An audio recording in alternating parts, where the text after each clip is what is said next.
This is Dr. David D. Shine, and welcome to a special episode of Saving America, where I give you my reaction to the Trump-Biden presidential debate number one. Not sure if there'll be a number two, actually.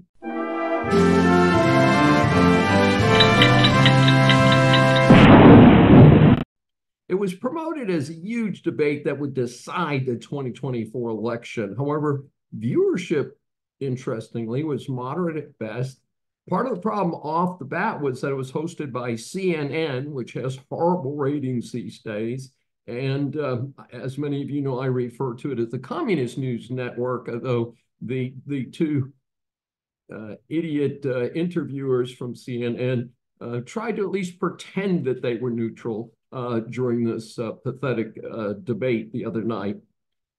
You might have a subscription to watch CNN. There were other parallel broadcasts, but it was not quite the same as it would have been had it been on one of the regular broadcast channels.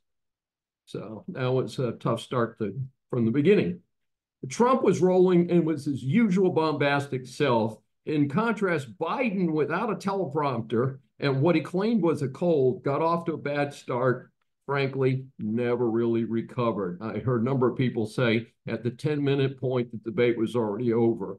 Frankly, the whole production reminded me in some ways of the 1997 heavyweight boxing contest between Mike Tyson and Evander Hollyfield. Tyson was losing the match, and in the third round, unbelievably, he bit off part of Holyfield's ear, and after a brief pause, Tyson tried to bite his other ear. The match was stopped. Tyson was disqualified. So look, Biden did not bite one of Trump's ears. Let's be fair, but I believe the figurative analogy stands.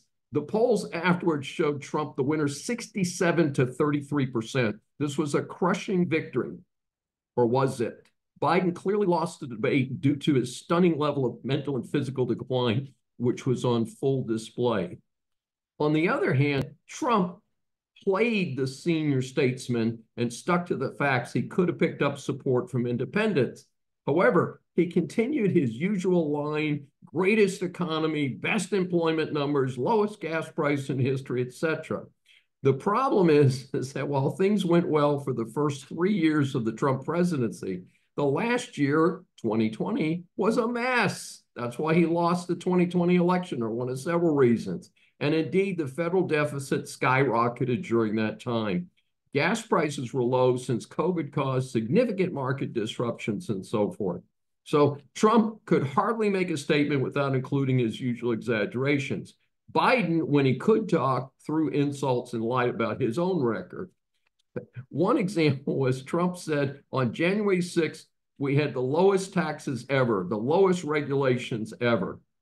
Trump did decrease taxes through the Tax Cuts and Jobs Act of 2017, and he did direct the federal bureaucracy to cut regulations. On taxes, obviously before 1913, there was no federal income tax. So if you have any federal income tax at all, it's higher than what it was 110 years ago. On regulations, the federal bureaucracy added an incredible more than 150,000 pages to the Federal Register each year of the Trump presidency. However, in the bureaucracy, promulgated 2,964 final rules in 2019 under Trump. That's the lowest count since record keeping began in the 1970s, and the only count below 3,000 according to the Competitive Enterprise Institute.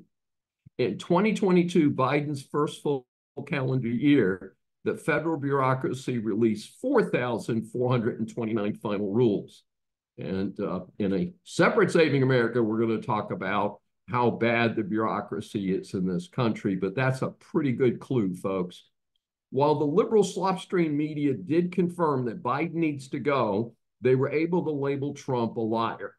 During Trump's first term in office, I know they would have done much better had he hit years truly between him and social media. Some wording adjustments, sticking to the hard facts, frankly, might have made a difference in the 2020 election.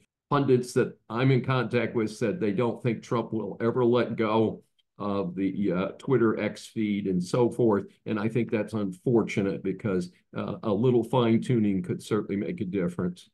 We are indeed living in interesting times, but this debate was not a good look for American leadership. The whole world was watching. As I argued in my first book, Decline of America, we must have better leadership in the future for the success of America to continue. This is Dr. David D. Shine for Saving America. Thanks for tuning in. And if you've enjoyed this, please subscribe on your favorite platform.